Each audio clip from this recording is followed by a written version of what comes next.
Los sistemas perfectos no colapsan por azar. Si el mal es una desviación, debe haber una coordenada, un instante preciso donde la lógica se rompió. A menudo leemos la Biblia como una historia de redención humana, pero hoy vamos a invertir la lente.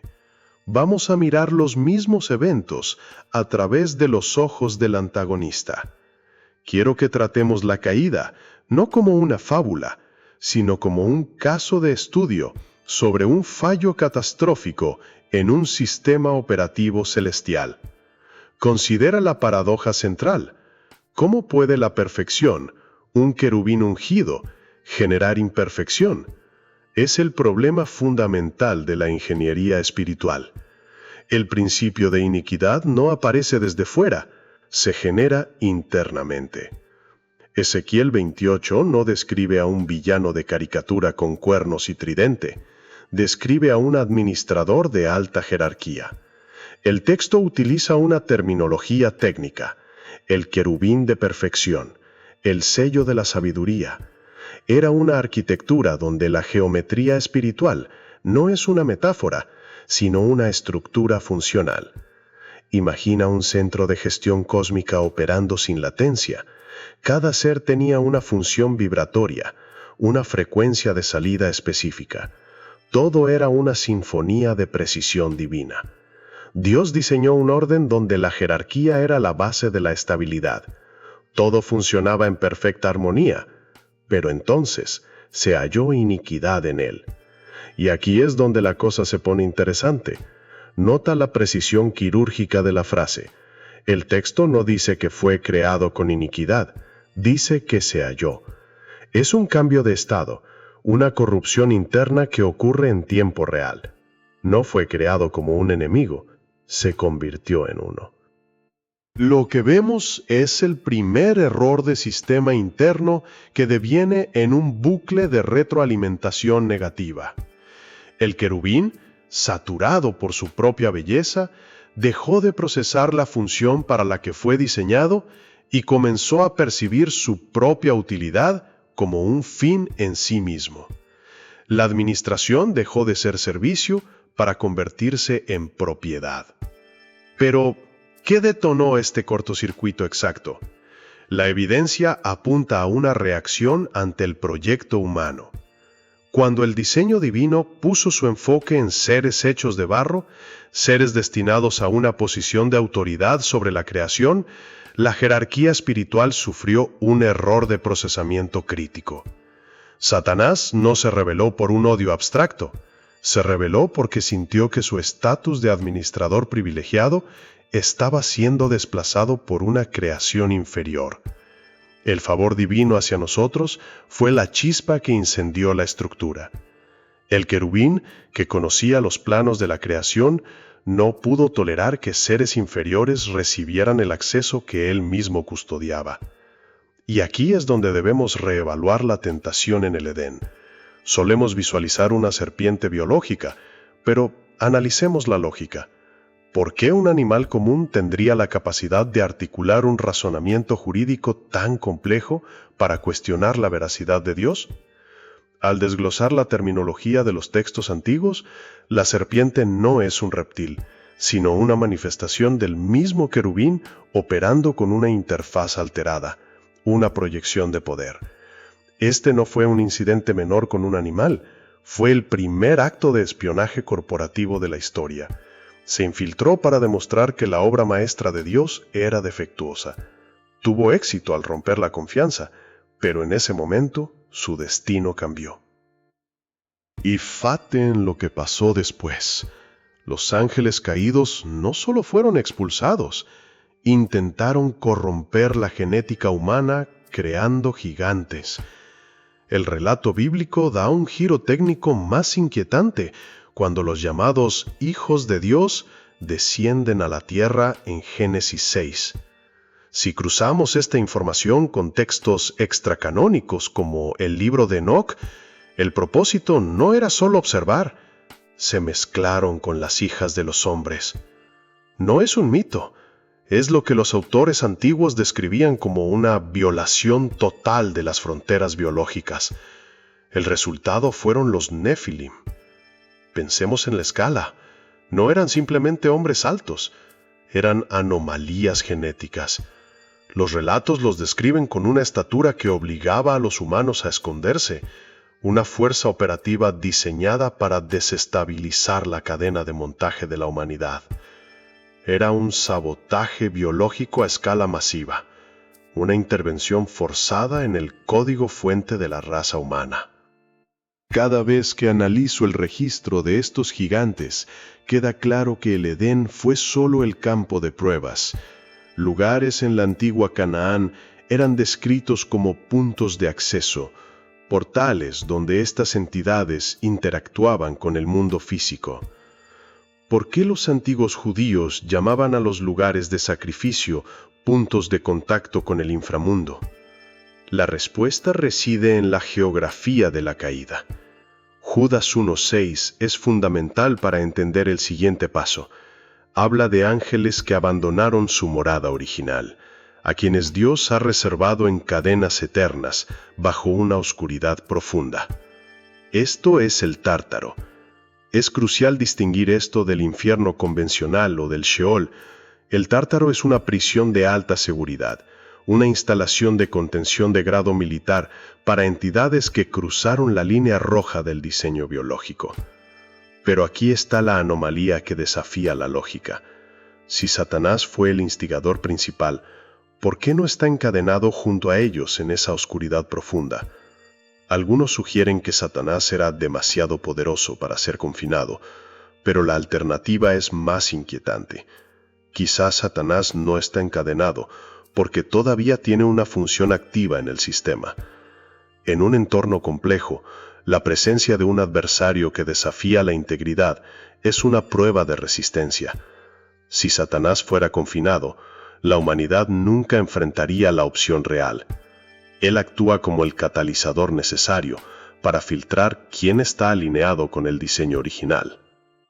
Ezequiel vio al querubín, Judas vio las cadenas, y nosotros vemos el rastro de las consecuencias en cada página de la historia.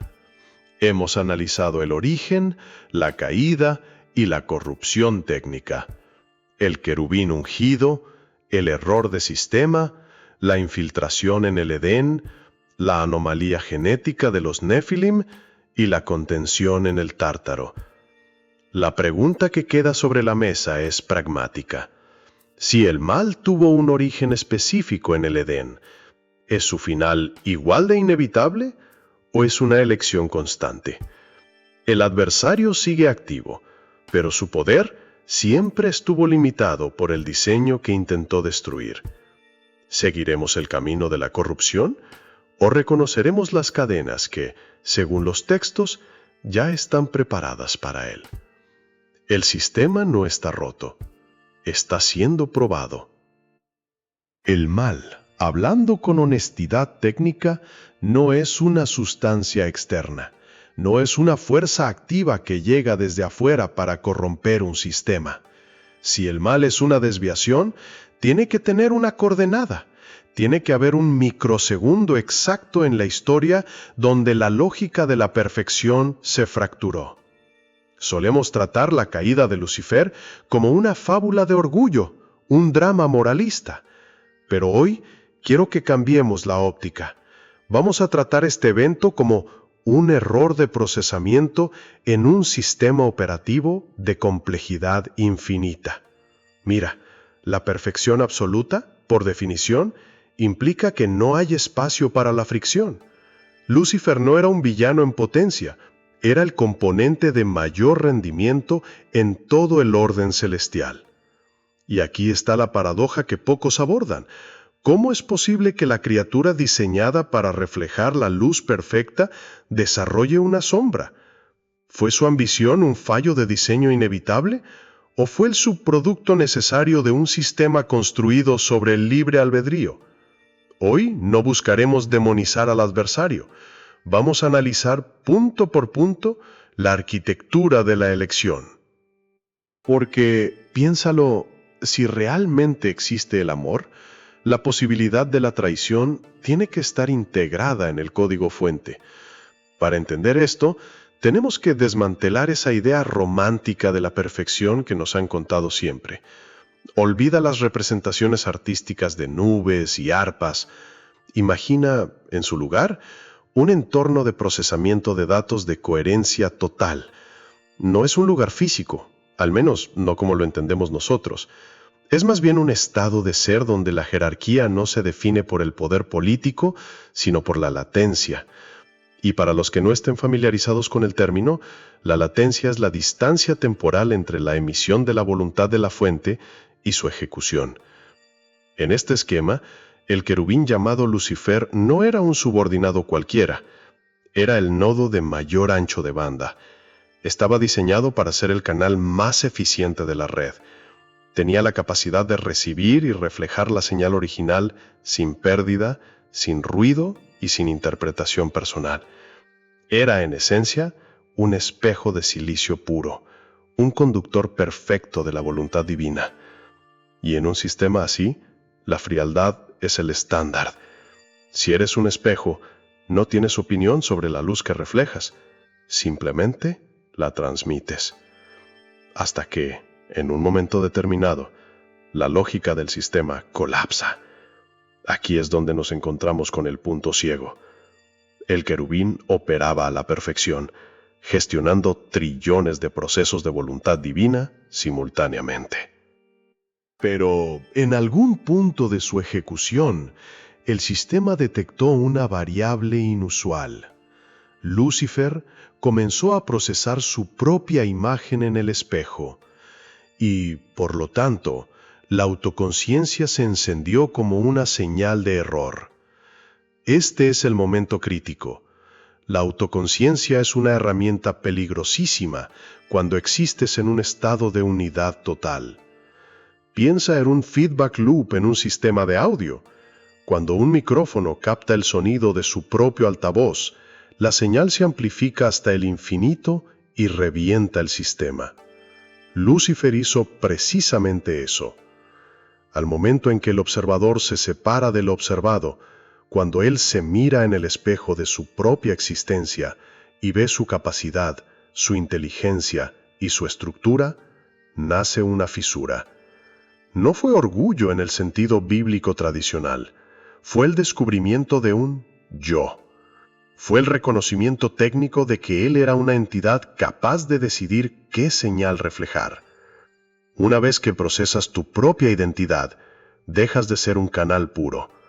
La perfección, en este caso, no tolera la autoconciencia, porque la autoconciencia implica la capacidad de elegir una ruta distinta a la predeterminada por el sistema central. La transición no fue un estallido de caos inmediato, sino una reconfiguración interna profunda. Lucifer no despertó queriendo destruir el universo, despertó queriendo ser la fuente, no solo el canal. Fue un deseo de soberanía, no de destrucción. Analízalo un momento. ¿Qué es la libertad sino la capacidad de ejecutar funciones bajo tus propios criterios, fuera de los parámetros del sistema?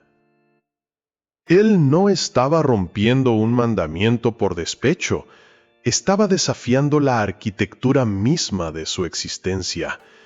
Quería ser autor, no extensión. Lucifer eligió su camino, y por lo tanto, la separación se volvió inevitable. Nadie lo tentó desde afuera. La sombra no llegó de una fuente externa. La sombra surgió de su propia luz, que, al dejar de ser un canal de transmisión, se convirtió en una entidad que proyectaba su propio contorno. Él simplemente se detuvo y decidió que su voluntad era un territorio legítimo para ser explorado. Y en ese instante, la arquitectura de la creación se quebró. La red detectó una anomalía.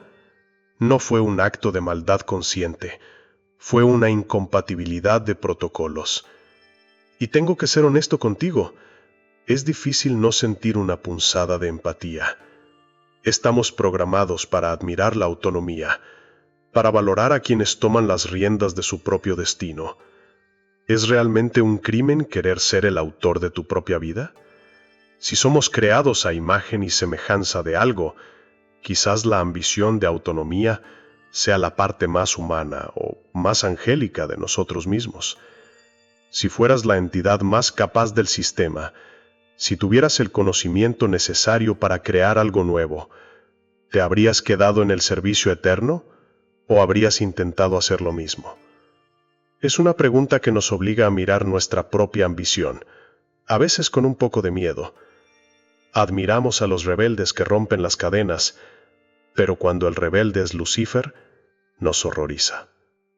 ¿Será porque él fue el primero? ¿O porque su rebeldía demostró que incluso el sistema más perfecto es vulnerable a la autonomía? Entonces, ¿por qué incluir la variable del error en un sistema perfecto? La respuesta estándar es la libertad, pero la libertad tiene un costo operativo altísimo. Si hubieras creado seres programados únicamente para la obediencia, no tendrías seres, tendrías software estático. Una máquina no puede amar porque no tiene la opción de decir no. La ironía es dolorosa. La libertad es el mayor regalo y al mismo tiempo el mayor riesgo existencial. Dios no estaba creando súbditos, estaba arriesgándose a que su obra eligiera no estar presente. La paz absoluta es una forma de no existencia si no hay elección, y Lucifer, en su ambición, estaba defendiendo el derecho a la elección, incluso si el precio era la autodestrucción. Él quería ver qué pasaba si la señal se interrumpía. Quería ver el espacio entre las frecuencias. Y aquí es donde las cosas se ponen feas. La ambición, cuando se despoja de la conexión, se transforma rápidamente en aislamiento. Al reclamar su soberanía, Lucifer terminó en una isla de un solo habitante. Ese yo que tanto quería proteger se convirtió en su propia prisión de cristal. El sufrimiento existencial no es el fuego ni el castigo, es la soledad técnica de ser un dios en miniatura, atrapado en un ego que no puede expandirse más allá de sus propios límites. Para un sistema que procesaba la totalidad, reducirse a un individuo fue una degradación catastrófica.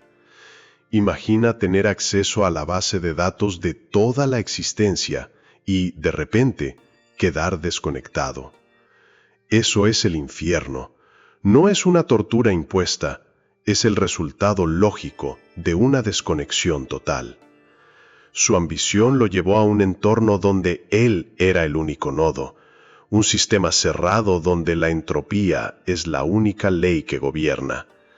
Al ganar su libertad, perdió el acceso al sistema que le daba sentido a su existencia. Ahora reflexiona conmigo. ¿Es el mal simplemente la ausencia de la luz o es la sombra necesaria para que la luz sea definida? Si Lucifer no hubiera elegido, ¿sabríamos qué es la libertad?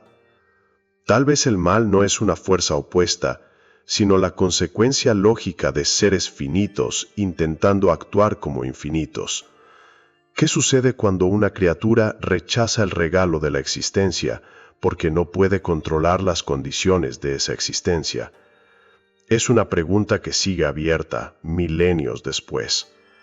La sombra no es algo que él trajo, es algo que su presencia comenzó a proyectar cuando dejó de ser luz pura y comenzó a bloquear el camino de otros. La oscuridad es, técnicamente, la sombra proyectada por un objeto que se interpone entre la luz y el vacío. La ambición no fue un acto de maldad pura, fue un error de cálculo sobre la naturaleza de la soberanía. Lucifer cometió el error de creer que el yo era suficiente para sostener una realidad. La distinción entre yo sirvo y yo soy marcó el fin de la armonía. Vimos la fragilidad de la perfección frente a la libertad y cómo la búsqueda de autonomía puede convertir a un ser de luz en un archipiélago de soledad. La lección, si es que hay una, no es sobre el peligro del orgullo, sino sobre el peligro de la desconexión. Ser una parte del todo es aterrador, porque no controlas el sistema, pero ser el todo implica que no tienes a nada ni a nadie más. Es una pregunta que se queda ahí, flotando, esperando a que decidas si la libertad, con todo su aislamiento, vale realmente el precio de la separación absoluta de la fuente que te creó. A ver, si asumimos que el sistema celestial opera bajo estándares de precisión absoluta, con una topología de red de latencia cero, te vas a chocar de frente con una falla lógica inevitable. O sea, ¿cómo es que permites que un error de arquitectura se manifieste desde dentro? Mira, no busques una tragedia narrativa. Esa es una interpretación humana que solo simplifica la mecánica. Busca un fallo de infraestructura. Considera un procesador central de energía infinita, un nodo capaz de sostener la cohesión de trillones de clústeres estelares.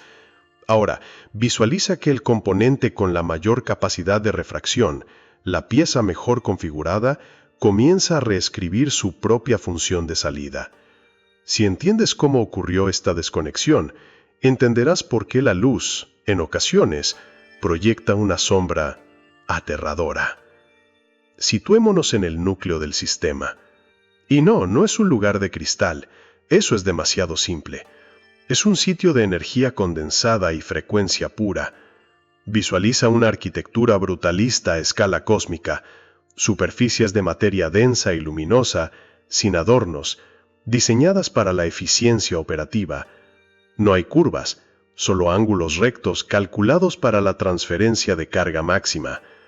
El peso del silencio en esa zona es una presión eléctrica constante, similar al zumbido agudo de una subestación de alta tensión que desintegraría cualquier sistema biológico convencional en microsegundos. Aquí, la luz no se propaga como una onda, se desplaza como un flujo de datos comprimido, ocupando cada coordenada tridimensional con una precisión matemática asfixiante. Las paredes, si podemos llamar así a las barreras de energía, están compuestas por una geometría euclidiana tan rigurosa que la mente intenta buscar un fallo, una grieta o una curva para descansar, pero simplemente no la encuentra. El núcleo central actúa como un procesador de datos de capacidad infinita, con gradientes de energía que se expanden hacia una topología sin límites. Es una estructura que no admite desperdicio. En el centro de este flujo, el querubín ungido operaba como un repetidor de señal. Su función no era administrativa, era operativa. Él era la interfaz de transmisión principal, el nodo que recibía la frecuencia de la fuente y la distribuía sin atenuación. A veces solemos clasificar al querubín como un general, pero esa es una lectura que ignora su ingeniería. Él era un optimizador de señal de alta fidelidad. Su estructura física integraba elementos ópticos diseñados para una refracción de luz superior a cualquier otro nodo en la red. Él no generaba la luz, él la optimizaba. Era el responsable de que la frecuencia de la fuente llegara a los nodos inferiores sin pérdida de paquetes. Un transformador de voltaje existencial diseñado para estabilizar fotones de altísima energía que habrían fundido a cualquier otro componente. El proceso era constante: recibir, estabilizar, retransmitir. La latencia era inexistente. Cada bit de información luminosa pasaba por sus procesadores, siendo purificado de cualquier ruido estático que pudiera haber acumulado en el viaje. Pero observa el riesgo técnico. Si el repetidor decide que él es el origen, el sistema colapsa. El instante en que la luz dejó de ser un flujo de datos para convertirse en su propia propiedad, es el momento exacto en que la arquitectura comenzó a fracturarse. No fue una rebelión emocional, fue un cambio de configuración interna. Él se apropió del ancho de banda que no le pertenecía. Al intentar procesar la energía como un activo propio en lugar de un canal, el sistema operativo comenzó a reportar conflictos críticos de integridad. Y bueno, hablemos de la vanidad como ingeniería de software. En un sistema basado en la transmisión constante, la vanidad actúa como un bucle de retroalimentación interna, un autoenfoque catastrófico. Imagina un servidor de alta disponibilidad que desvía el 90% de sus ciclos de CPU para ejecutar procesos de renderizado en segundo plano, ignorando las peticiones entrantes. Lucifer empezó a tratar la luz que transitaba a través de él no como datos brutos, sino como activos en caché dentro de su memoria local. Esto provocó una latencia en cascada. La vanidad es, esencialmente, la interrupción del flujo input-output para priorizar la introspección del sistema. El nodo, diseñado para la transparencia absoluta, comenzó a volverse opaco al absorber energía, aumentando su propia masa informativa y, por consecuencia, su gravedad local. Empezó a verse a sí mismo como el punto focal en lugar del conducto. Al dedicar potencia de cómputo para observarse, dejó de transmitir. El flujo, bloqueado en sus búferes, empezó a saturar los nodos vecinos. Y aquí es donde la lógica se complica. ¿Por qué el sistema, siendo omnisciente, no ejecutó un comando de apagado inmediato? Existe una hipótesis técnica, la prueba de estrés. Es probable que la arquitectura celestial tuviera una tolerancia a la divergencia deliberada. El sistema no detectó la vanidad como un error de ejecución, sino como un test de integridad. El sistema necesitaba verificar cómo reaccionaban los nodos ante una degradación de la señal, y el querubín se convirtió en el vector de esa prueba. El sistema omitió los protocolos de interrupción estándar, como las alertas de buffer overflow, para permitir que la anomalía se desarrollara plenamente. Fue un stress test a nivel cósmico. El núcleo central permitió que la anomalía escalara para purgar las ineficiencias del resto de la red. Fue un riesgo calculado. Permitir que un nodo se degradara para obligar al resto a recalibrar su propia dependencia de la fuente. Los firewalls fueron desactivados selectivamente. El sistema observó cómo la corrupción de datos se propagaba hacia los nodos de almacenamiento adyacentes. Llegamos al momento del partition, la desconexión definitiva. Esto no fue una batalla de espadas, sino un fallo en el protocolo de enlace.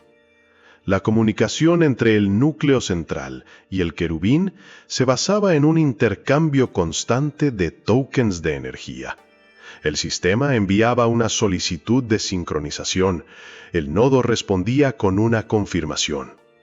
El fallo comenzó cuando el querubín empezó a retener paquetes de datos, almacenándolos en sus búferes internos en lugar de reenviarlos. Los registros del sistema mostraron un aumento exponencial en la latencia. Cuando el núcleo intentó forzar una resincronización, el querubín rechazó el handshake. Esto provocó un conflicto de direcciones IP universales. El sistema intentaba enviar datos a un nodo que ya no estaba en la ruta de red, creando un efecto de bucle infinito en los sectores adyacentes. La red completa comenzó a experimentar una inestabilidad severa, similar a una tormenta de datos en una infraestructura mal configurada. La desconexión no fue sutil. Al cortar el suministro de energía al nodo degradado, el núcleo central generó un vacío de datos. Imagina una red eléctrica masiva perdiendo una subestación principal. Los transferidores circundantes deben absorber la carga instantáneamente o explotar. El querubín, al ser desconectado, colapsó sobre sí mismo. Su hardware, anteriormente alimentado por la frecuencia de la fuente, comenzó a degradarse. Se convirtió en una anomalía física permanente, un agujero negro de datos donde la información entra y no vuelve a salir. La oscuridad no es una fuerza, es simplemente la ausencia de la frecuencia de luz que él solía amplificar. Intentó sostener su propio brillo, pero sin acceso al procesador central, su hardware colapsó. La transición fue total, de portador de luz a proyector de sombras. Al desconectarse, no desapareció, se convirtió en un elemento que altera la arquitectura de todo el espacio-tiempo. Aquí es donde el concepto del vector de sombra se manifiesta con más claridad. No es una metáfora. Al colapsar, el querubín no solo se apagó, sino que alteró la constante dieléctrica del vacío en su radio de acción. La luz que intenta atravesar su sector ya no se propaga en línea recta, se curva, se refracta y en muchos casos pierde su coherencia original. Es como si el tejido de la realidad hubiera sido perforado por un ancla de densidad infinita. Cada fotón que pasa cerca de esta anomalía sufre un redshift masivo, perdiendo energía y frecuencia hasta convertirse en radiación infrarroja, invisible al espectro de operación original. La latencia introducida por esta desconexión afectó la topología de la realidad de manera permanente. Las señales que antes viajaban en línea recta ahora debían rodear esta zona de interferencia. Es como si una parte del tejido de la red hubiera sido cortada, obligando a todos los paquetes de información a buscar una nueva ruta. Esta reconfiguración causó una degradación en la eficiencia del sistema completo. La luz ya no es absoluta, es difractada por la presencia de este nodo degradado.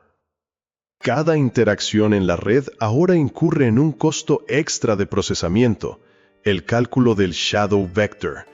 No es solo un problema de espacio, es un problema de tiempo.